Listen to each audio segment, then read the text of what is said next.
Abonnez-vous et cliquez aussi sur la petite cloche de notification pour ne rien rater de nos prochaines vidéos. N'oubliez pas de partager aussi la vidéo et de la liker. Afrique N24. Affaire des bœufs saisis dans le Kenjal. Fort Nyasingbe est clair, les bœufs ne seront pas restitués. Au lendemain de l'attaque de Kekpakandi, des informations avaient circulé faisant état d'une saisie de troupeaux de bœufs appartenant à des peuls nomades dans la préfecture de Kenjal. Une situation qui avait suscité des interrogations au sein de l'opinion publique et de la presse togolaise au point d'amener nos confrères de l'échiquier à titrer à la une de leur parution du 24 juin 2022, « Savane transhumance, où sont passés les bœufs saisis ?» Rumeur ou réalité? Faute d'une sortie officielle sur la question, chacun n'y est allé de sa version, et les rumeurs se nourrissant du silence se sont amplifiées après l'assassinat dans la nuit du 13 juillet à Bombangou du jeune Diko, indicateur à la brigade de gendarmerie de Borgou suivi le lendemain des attaques de Tiwoli, Souktangou, Lalabiga et Kpamboli où, selon plusieurs témoignages, les assaillants auraient laissé entendre qu'ils réclamaient leurs bœufs saisis par les éléments de l'opération Kunjoare. Que les populations n'auraient pas de répit tant que leurs animaux ne leur seraient pas retournés. Des rumeurs qui ont semé la panique au sein des populations.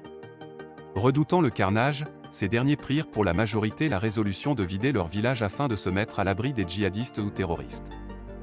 Plusieurs audios ont circulé sur les réseaux sociaux dont celui d'une infirmière de Dapaong qui est actuellement en prison à cause de sa prise de position.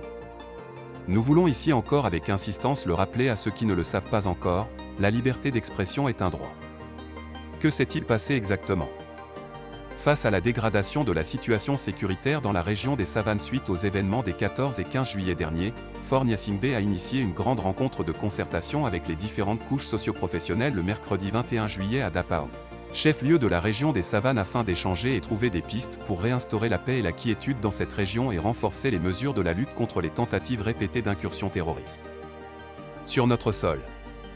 Au cours des différents échanges, la fameuse question des bœufs saisis est invitée dans les débats et c'est le ministre de la Sécurité qui en premier a éclairé l'opinion sur la brûlante question. D'après les explications du patron de la sécurité et de la protection civile, l'une des meilleures actions de la lutte contre le terrorisme consiste à les essouffler en coupant leurs sources de financement et les informations révèlent que l'extorsion du bétail aux populations est l'un des moyens par lesquels les groupes terroristes se procurent de l'argent. Des témoins dans la salle ont confirmé que certains de leurs parents en territoire burkinabé en ont été victimes à plusieurs reprises. Yark Daman, face à la proposition de certains participants de retourner les bœufs saisis afin d'avoir la paix, a clairement expliqué qu'un tel acte consisterait à soutenir le terrorisme et se rendre complice du supplice des populations et qu'il n'était pas question pour notre pays de s'aventurer sur une telle piste. Ce n'est pas le chantage qui nous fera céder. L'intervention la plus attendue et qui a le plus retenu l'attention des participants sur le sujet est sans nul doute celle de Fort Nyasingbe et sa parfaite maîtrise de l'affaire dite des bœufs.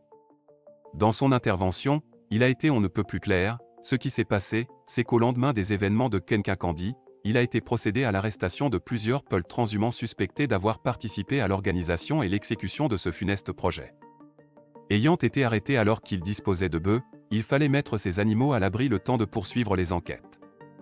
Une vingtaine de bœufs ont été vendus en présence d'un huissier afin de faire face à certaines dépenses liées à leur surveillance.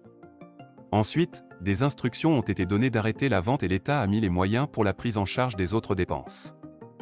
D'après Fort Nyasingbe, des contacts ont été pris grâce au réseau ouest-africain des éleveurs avec certains propriétaires et les tractations continuent afin que ces derniers rentrent en possession de leurs animaux. Nous étions en pleine discussion lorsque sont survenues les récentes attaques et nous avons dû suspendre afin de donner le temps de rendre dignement hommage à nos morts, a poursuivi Fort. Plus de la moitié des bœufs et près de 300 moutons n'ont pas encore trouvé de propriétaire. Fort se veut être ferme, un État, ça se respecte. Ce n'est pas le chantage qui nous fera céder. Il a laissé entendre que l'affaire des bœufs n'est qu'un prétexte pour les assaillants car les attaques de Sanloaga, de Kenkakandi et de Goulingoussi ont eu lieu avant que ne survienne la saisie des troupeaux et que rendre ces animaux aux terroristes en plus d'être un aveu de faiblesse ne saurait mettre fin aux attaques. Le gouvernement a promis que des nouvelles dispositions sont en cours afin de renforcer la lutte antiterroriste. Likez la vidéo si ce n'est pas déjà fait. Laissez aussi votre point de vue en commentaire.